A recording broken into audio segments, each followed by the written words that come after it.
ছবির শুরুতেই দেখা যায় দুই হ্যামস্টার ভাই, যাদের বড় ভাইয়ের নাম হলো পিটার এবং ছোট ভাইয়ের নাম হলো লেপিন। তারা এমন একটি পৃথিবীতে বাস করত যেখানে তারা যদি রাজা হতে চায় তাহলে তাদেরকে মূল্যবান সম্পদের মালিক হতে হবে, কিন্তু ছোট ভাই লেপিন রাজা হতে চাইতো। তাই সে মূল্যবান সম্পদের খোঁজে জঙ্গলে গেলে বনের ভিতরে তারা একটি গুহা খুঁজে পেলেও গুহাটি ছিল তালাবন্ধ। লেপিনের কাছে হ্যামস্টারের মতো দেখতে একটি অদ্ভুত চাবি ছিল। চাবিটি দিয়ে সে গুহার মুখ খুলতে পারলেও যখনই দরজার ভিতরে ঢুকলো অসংখ্য তীর ছুটে আসতে লাগলো তার দিকে। বড় ভাই পিটার ছিল অনেক বুদ্ধিমান, সে বুঝতে পারছিল এত সহজে তারা অমূল্য সম্পত্তি পাবে না, তাই সে সব ধরনের বিপদের মুখোমুখি হওয়ার জন্য প্রস্তুত হয়ে এসেছিল। তাই সে শুধু নিজেকেই নয় তার ভাইকেও সাবধানে বাঁচিয়ে নিয়ে সামনের দিকে এগিয়ে যাচ্ছিল। চলার পথে তারা বড় বড় পাথর দেখতে পাচ্ছিল, যেগুলোকে দেখার পরে তারা দুই ভাই চিন্তা করছিল কি করা যায়। তারপরে তারা এগুলোর উপর দিয়ে লাফ দিয়ে তারপর সামনের দিকে এগিয়ে যায়। এভাবে পাথরের উপর দিয়ে এগিয়ে যেতে অনেক সমস্যা হচ্ছিল, কিন্তু তারা এগিয়ে যায় এবং ভয় না পেয়ে সামনের দিকে এগোয় এবং তারা ওই পাথরটির কাছে পৌঁছে যায়। এটি শুধুমাত্র একটি হ্যামস্টারের মূর্তি ছিল যাকে এরা অমূল্য সম্পদ মনে করছিল। লেপিন তো এখানে মহা খুশি যে সে খাজানা পেয়ে গেছে। তারপর সে যখনই এটাকে উঠিয়ে বাইরের দিকে পাও রাখে, Nobody's going to be laughing at my ear anymore. তখনই সেই মূর্তিটি তার হাতে থাকা অবস্থায় একদম গুঁড়া হয়ে যায়। মূর্তিটা গুঁড়া হয়ে যাওয়ার সাথে সাথেই পুরো জায়গাটা ভেঙে যেতে শুরু করে। পিটার লেপিনকে নিয়ে পুরো এই জায়গাটা ছেড়ে মুশকিল জায়গাগুলো দিয়ে ঘর থেকে বেরিয়ে যায়, আর এভাবে এই গুহাটি ধ্বংস হয়ে যায়। লেপিন পিটারের সাথে অনেক রাগ করে যে আমরা তো অনেক কষ্ট করে এখানে এসেছি, শেষ কিনা তুমি আমাকে এখান থেকে বের করে নিয়ে আসলা, আর আমি তো এখনো খাজানাটাও পাইনি। এখন আমি বাদশাহ হব কি করে হব, আমার কাছে কোনো খাজনা নেই, তুমি আমাকে এখান থেকে বের করে এনেছো। তখনই তারা দুইজন একটা বাচ্চার কান্নার শব্দ শুনতে পায়। তারা একটি অদ্ভুত দেখতে বাচ্চাকে দেখতে পায়, যার উপরের অংশ ছিল পুরো হ্যামস্টারের মতো কিন্তু পাগুলো ছিল মুরগির মতো। লেপিন মানা করলেও পিটার তার কথা শুনে না এবং সেই বাচ্চাটিকে সুন্দর করে নিজের কাছে রাখতে চায়। লেপিনের মানা করার সত্ত্বেও পিটার তার কথা শোনে না এবং সেই বাচ্চাটিকে তাদের সাথে নিয়ে যায় এবং তার নাম দেয় চিকেন হেয়ার, আর বলে যে এই বাচ্চাটি আজকে থেকে আমার। যাওয়ার সাথে সাথে তারা দুজনকে খুব বেশি ভালোবাসতে শুরু করে। এখন এইভাবেই চলছিল। চিকেন হেয়ারটি পিটারকে বাবা বলে ডাকতো।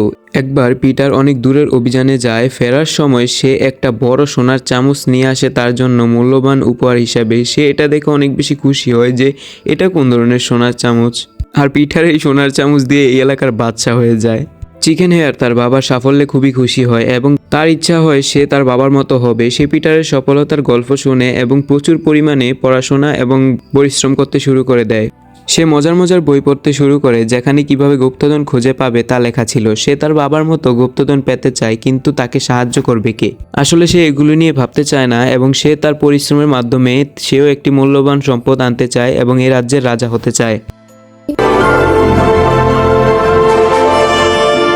একদিন তাদের দুনিয়াতে একটি দৌড় প্রতিযোগিতার আয়োজন করা হয়। প্রতিযোগিতায় যে বিজয় হবে তাকে অনেক টাকা এবং একটি ভ্রমণের পুরস্কার দেওয়া হবে। যে ভ্রমণ করলে তারা গুপ্তধন খুঁজে পেতে পারে এবং এই জায়গার রাজা হয়ে যেতে পারে। সবাই রেসটি দেখতে আসে। অন্যদিকে আমরা দেখতে পাই চিকেন হেয়ারের বন্ধুরা তার অন্যরকম পায়ের জন্য তাকে নিয়ে অনেক বেশি ঠাট্টা করতে শুরু করে। সবাই তাকে নিয়ে মজা করছিল, আর তাই সে দুঃখ পায় এবং ঘরে এসে দরজা বন্ধ করে অনেক কান্না করে কারোর অনুরোধে দরজা খোলে না সে। কিন্তু সে তো হাওয়ার পাত্র না। সেভাবে সে যদি কোনোভাবে তার বন্ধুদের মতো দেখতে হয়ে যেত, সে একটা বুদ্ধি করলো। সে খরগোশের পায়ের মতো দেখতে জুতা তৈরি করলো। জুতাগুলো পরে সে বাকিদের মতো হয়ে গেল। যখন সে তার বাবার কাছে যায় এই জুতাগুলো দেখানোর জন্য, তার বাবা বলে তুমি যেমনটা তোমাকে তেমনটাই থাকা উচিত। তোমার আগের পাগুলো অনেক সুন্দর ছিল, সৃষ্টিকর্তা তোমাকে যেভাবে তৈরি করেছে তোমার সেভাবেই থাকা উচিত। কিন্তু চিকেন হেয়ার বলে যে এখন আর আমার বন্ধুরা আমাকে নিয়ে মজা করতে পারবে না, আর দেখে নিও আমি এভাবে ঠিকই চলতে পারবো। পরের বছর যখন আবার সেই প্রতিযোগিতাটি তাদের গ্রামে শুরু হয়, চিকেন হেয়ার সেখানে অংশগ্রহণ করে, কিন্তু সে দৌড়াতে পারছিল না তার এই জুতার জন্য, কারণ এগুলো তো তার আসল পা নয়।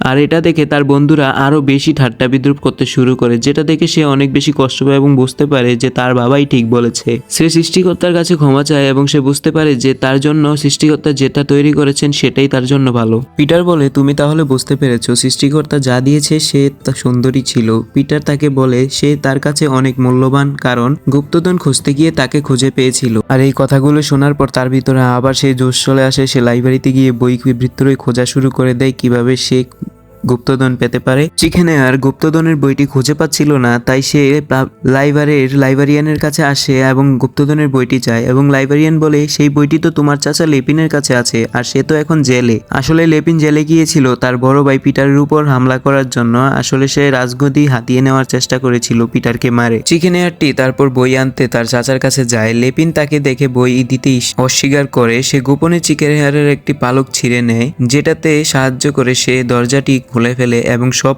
কয়েদিদের দরজা খুলে বাঁচিয়ে দেয়। পিটার যখন জানতে পারে লেপিন জেল থেকে পালিয়েছে, সে চিকেন হেয়ারের উপর অনেক বেশি রাগ করে। সে বলে কেন লেপিনের কাছে জেলে গিয়েছিল। লেপিন পালিয়ে যাওয়ার জন্য চিকেন হেয়ার ক্ষমা চায় এবং আবার সেই জেলে যায়।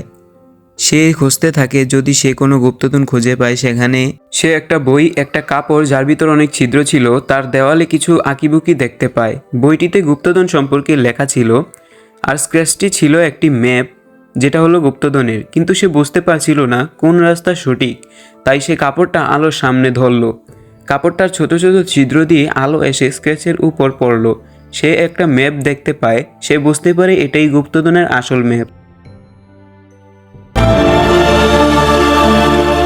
অন্যদিকে লেপিন জেল থেকে পালিয়ে গুপ্তধনের খুঁজে যায়। চিকেন হেয়ার বুঝতে পারে যে লেপিন যদি গুপ্তধন খুঁজে পায় তাহলে সে এখানকার রাজা হয়ে যাবে, আর যদি সে এখানকার রাজা হয়ে যায় তার বাবা পিটারকে অনেক কষ্ট দিবে। তাই লেপিন আগেই সেখানে পৌঁছানোর জন্য তার কিছু সহযোগীদেরকে নিয়ে সেখানের জন্য যাওয়ার জন্য রওনা দেয়। তারা সবাই রওনা দিয়ে দেয় এবং তারা এমন একটি জায়গায় এসে পৌঁছায়, এটা হলো একটা শহর।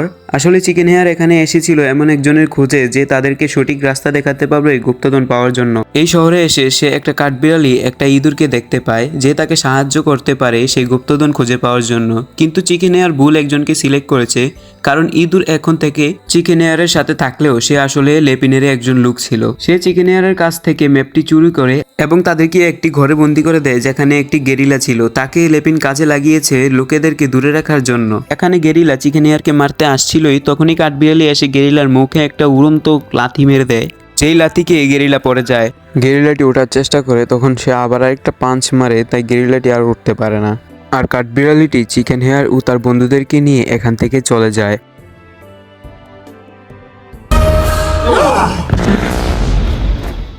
অন্যদিকে লেপিন তার বন্ধুদের কাছ থেকে জানতে পারে যে চিকেন হেয়ার গরিলার হাত থেকে বেঁচে গেছে। সে বুঝতে পারছে না কিভাবে এই বাচ্চাটিকে আটকাবে। এই ছোট বাচ্চা তো তার পথের কাঁটা হয়ে দাঁড়িয়েছে। পথের মধ্যে লেপিন একটি নদী দেখতে পায়। সে নদীটি পার হয়ে ব্রিজটি ভেঙে দেয় যাতে চিকেন হেয়ার নদী পার না হতে পারে।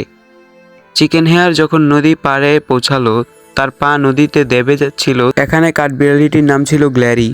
এরপর গ্ল্যারি একটি লাঠিতে ঝুলে চিকেন হেয়ারকে একটি দড়ি ছুঁড়ে দেয়। দড়ি ধরে উপরে ওঠার সময় চিকেন হেয়ার ভয় পেল যদি তার জুতা খুলে যায় তবে সবাই জেনে যাবে সে কোনো হ্যামস্টার না। কিন্তু গ্ল্যারি উপরে থাকায় সব কিছু দেখতে পায়।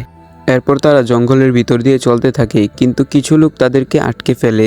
প্রথমে তো তারা তাদেরকে পা উল্টো করে ঝুলিয়ে রাখে, কিন্তু যখন তারা দেখে চিকেন হেয়ারের উপরের দিকে হ্যামস্টারের মতো আর পায়ের নিচের দিকে অন্যরকম, তারা তখন ভয় পেয়ে তাদেরকে খাঁচায় আটকে রাখে। চিকেন হেয়ার খুবই কষ্ট পায়, কারণ একটু অন্যরকম দেখতে হওয়ার কারণে তাকে কত বড় সমস্যায় পড়তে হচ্ছে। কেউ তাকে ভালোবাসে না, সবাই তাকে ঘৃণা করে, কেউ তাকে পার্টিতে ডাকে না, আর এখানেও শুধু পায়ের অন্যরকম হওয়ার জন্য তাকে বেশি সমস্যায় পড়তে হচ্ছে। গ্লেরি তাকে হতাশ হতে মানা করে। তারপর সে একটি বুদ্ধি বের করে সে একটি পালক দিয়ে তার খাঁচাটি ভেঙে ফেলে। এরপর তারা সবাই মুক্ত হয়ে এখান থেকে পালাতে শুরু করে। কিন্তু একটা লোক তাদের দেখে ফেলে এবং সবাই উঠে তাদেরকে ঘিরে ফেলে, কিন্তু সবাইকে ফাঁকি দিয়ে তারা সেখান থেকে বের হয়ে যায়। কিন্তু তখনও তাদের বিপদ শেষ হয়নি। পালাতে পালাতে তারা একটি খাদের সামনে এসে পড়ে। তাদের মধ্যে একজন সেই খাদে পড়ে যায়, কিন্তু সবাই মিলে তাকে আটকে ফেলে। তাকে বাঁচানোর পরে সবাই একটু নিশ্চিন্ত হয়। ঠিক এমন সময় এই চারদিকের জায়গাটা দেখে তাদের মনে আশা জাগে, কারণ এই পাহাড়টা দেখতে প্রায় হুবহু ম্যাপের সেই পাহাড়টার মতো। তারা পর্বত বেয়ে উঠতে শুরু করে। অন্যদিকে লেখবেন আগে থেকেই গুপ্তধনের খোঁজে সেখানে উঠে বসেছিল। সে তাদেরকে দেখতে পায় এবং তাদের দিকে একটা বোমা ছুঁড়ে মারে যাতে তারা গুপ্তধন আর তাদের কাছ থেকে দূরে থাকতে পারে। বোমাটি তো ফেলা হয়, কিন্তু চিকেন হেয়ার এবং তার বন্ধুরা ছিল অনেকটাই দূরে, তাই বোমাটি তাদের কিছুই করতে পারে না। কিন্তু লেপিন নিজের জালে নিজেই ফেঁসে যায়। কারণ যেই বোমাটি ফেলা হয়েছিল সেটি পর্বতের আরেকটা বরফ ভেঙে ফেলে আর লেপিনের বরফের নিচে চাপা পড়ে যায়। ইট মারলে তো পাটকেল খেতেই হবে। এদিকে চিকেন হেয়ার আর তার সাথীরা একটা গুহাতে এসে পৌঁছায়। সেখান থেকে তারা সামনের দিকে এগিয়ে যাওয়ার পথ দেখতে পায়। গুহার দেওয়ালে খুব সুন্দর সুন্দর ছবি আঁকা ছিল। চিকেন হেয়ার ছবিগুলোকে ছুঁয়ে দেখছিল। হঠাৎ একটি বাটনে চাপ দিতেই একটা দরজা খুলে যায়। তারা ভাবে এটা হয়তো গুপ্তধন খুঁজে পাওয়ার রাস্তা, আর এটা ভেবে তারা খুশি হয়। আর এখানে অবশ্যই কিছু বিপদ তাদের জন্য অপেক্ষা করছে। তাদের পিছনে চাকার মতো একটা কিছু তাদের ফলো করতে থাকে যতক্ষণ তারা একটা মূর্তির সামনে এসে না পৌঁছায়। আর মূর্তির সামনে এসে তারা বেঁচে যায়। এত সমস্যা মোকাবেলা করে আসার পর তারা একটা হ্যামস্টার স্টিক দেখতে পায়। সময় কাজে বালগ্রা দেওয়ার জন্য লেপিন চলে আসে। খুব রেগে যায়। সে বলে এত পরিশ্রম করেছে আর চিকেন হেয়ার কিনা হ্যামস্টার স্টিকটি পেয়ে গেল। লেপিন চিকেন হেয়ারকে স্টিকটি তাকে দিয়ে দিতে বলে। সে খুঁজে পাচ্ছিল না কি করবে। তার কারণে সে চিকেন হেয়ারের সব বন্ধুকে একটি খাঁচায় আটকে ফেলে। সে বলে, তুমি যদি তোমার বন্ধুদেরকে ভালোবাসো তাহলে তাদের বাঁচাও আর আমাকে স্টিকটি দিয়ে দাও। চিকেন হেয়ারও তার বন্ধুদেরকে বাঁচাতে স্টিকটি লেপিনকে দিয়ে দেয়। আমার চিকেন হেয়ার বেচারার জন্য অনেক খারাপ লাগছে। সে চায়নি তার বন্ধুরা তার জন্য কোনো বিপদে পড়ুক। স্টিকটি হাতে নিয়ে লেপিন মন্ত্র পড়তে শুরু করে। আর যেই মন্ত্রটা পড়ার সাথে সাথেই স্টিকটি থেকে একটি আলো বের হতে শুরু করে। লাঠির কারণে লেপিন অনেক শক্তিশালী হয়ে ওঠে। সে কাউকে পরোয়া না করে সেখান থেকে চলে যায় আর চিকেন হেয়ার এবং তার বন্ধুদের সেখানে থেকে যায়। শেষমেশ লেপিন এই পাওয়ারটি পেয়ে গেল। অন্য সিনে পিটারকে দেখতে পাই যে সবার সামনে বক্তৃতা দিচ্ছে, কারণ সে তো এই এলাকার বাদশাহ। এরপর এদিকে পিটার দেখে তার ছেলে চিকেন হেয়ার তাকে একটা চিঠি লিখে গেছে। সেখানে লিখেছে গুপ্তধনের খোঁজে সে ডাম্পস হ্যামস্টার যাচ্ছে। কিন্তু গ্লেরি তাকে অনেক বেশি মোটিভেটেড করে এবং বলে, তুমি খুবই স্পেশাল চিকেন হেয়ার। আর কেউ গুপ্তধন খুঁজে পায়নি কিন্তু তুমি পেয়েছো। এতে চিকেন হেয়ারের আশা ফিরে আসে। তারপর সে খেয়াল করে তার তো দুটো ডানা আছে, সে উড়তে পারে। আর এই কথা মনে পড়ে সে ভাবতে শুরু করে যে এখন সে কি করতে পারে। তাহলে সে কেন দুশ্চিন্তা করছে যখন তার একটি ডানা আছে। সে এখনই উড়ে যাবে আর লেপিনের কাছ থেকে স্টিকটি ফিরিয়ে আনবে। কিন্তু সে এত দ্রুত কিভাবে যাবে? তার কচ্ছপ বন্ধুটি তাকে একটা সিক্রেট বলে যে সে তার খোলস ছাড়া হাঁটতে পারে। दोस्त कछुआ उन्हें সে চিকেন হেয়ারকে তার খোলসটি দিয়ে দেয়, যেটা দিয়ে তারা খুবই তাড়াতাড়ি তাদের রাজ্যে পৌঁছাতে পারবে। কিন্তু ততক্ষণে লেপিন তাদের রাজ্য দখল করে ফেলেছে। আসলে লেপিন তার ভাই পিটারকে হারিয়ে সেখানকার রাজা হয়ে গেছে। সে তার ভাইকে সরিয়ে সবাইকে আটকে রেখেছে। চিকেন হেয়ার তাদের বাঁচাতে চাইলে সবাই যখন চিকেন হেয়ারকে দেখলো তারা খুশি হলো, কারণ তারা জানে চিকেন হেয়ার ছাড়া লেপিনের হাত থেকে আর কেউ বাঁচাতে পারবে না। চিকেন হেয়ার লেপিনের কাছ থেকে স্টিকটি কেড়ে নেয় আর সবাইকে সাহায্য করতে চায়। কিন্তু স্টিকটি কোনো কাজ করছিল না, কারণ লেপিন স্টিকটির সব শক্তি নিয়ে নিয়েছিল। লেপিন বলে, স্টিকটি এখন আমার কথা মতো কাজ করবে, তাই কোনো লাভই হবে না। লেপিন এটা ভেবে খুশি হয় কেউ আর তাকে আটকাতে পারবে না। ঠিক তখনই পিটার বলে যে এই স্টিকটিকে ভেঙে ফেললে লেপিনের সব শক্তি শেষ হয়ে যাবে। পিটারের এই কথা শোনার পর চিকেন হেয়ার স্টিকটি ভেঙে ফেলতে যাবে, লেপিন এসে তা ছিনিয়ে নেয়। পিটার তাড়াতাড়ি তার বাঁধন খুলে ফেলে আর লেপিনকে অ্যাটাক করে। এ সময় স্টিকটি লেপিনের হাত থেকে একটি কাঠের ব্রিজের উপর ছিঁড়ে পড়ে। চিকেন হেয়ার আর লেপিন দুজনেই স্টিকটি নেওয়ার জন্য চেষ্টা করে। একজন একদিক থেকে টানে তো আরেকজন আরেক দিক থেকে। তখনই ব্রিজের একটি দুর্বল পাত ভেঙে যায়। এতে লেপিন আর চিকেন হেয়ার দুজনেই পড়ে যেতে শুরু করে। কিন্তু চিকেন হেয়ার একটি হাত দিয়ে দড়ি শক্ত করে ধরে আর অন্য হাত দিয়ে লেপিনকে ধরে ফেলে। কিন্তু লেপিনের মাথায় তো ভাই খারাপ চিন্তা ঘুরছিল। সে স্টিকটিকে নিতে চাচ্ছিল আর চিকেন হেয়ারকেও ফেলে দিতে চাচ্ছিল। এই কাজ করতে গিয়ে সে নিজেই নিচে পড়ে যেতে শুরু করে। চিকেন হেয়ার তার বড় বড় কান দিয়ে উড়ে গিয়ে লেপিনকে বাঁচাতে চাচ্ছিল, কিন্তু ততক্ষণে লেপিন মারা যায়। চিকেন হেয়ার যখন ফিরে আসে সবাই তাকে দেখে খুশি হয়, সবাই তাকে ভালোবাসে। সেই রাজ্যের রাজা আবার পিটারই হয়। রাজা হওয়ার পরে সে চিকেন হেয়ারের জয় উদযাপন করার জন্য অনুষ্ঠানের আয়োজন করে। এই জয় উদযাপনে সবাই অনেক মজা করছিল, ভালো ভালো খাবার খাচ্ছিল। এভাবেই তারা মজা ফুর্তিতে মত্ত ছিল। এরপর চিকেন হেয়ার আবার অভিযানে যাওয়ার জন্য তৈরি হয়। আর এবার তার ইচ্ছা সে একটা খাজানা নিয়েই তবেই বাড়িতে ফিরবে। যখন সে যাওয়ার পথে তখন পিটার তাকে একটা সোনার চাকু দেয়। আর এভাবেই তাদের দুজনের মধ্যে এই সিন দেখিয়ে এই পুরো মুভিটা শেষ হয়ে যায়। সাবস্ক্রাইব করতে বলো না যেন।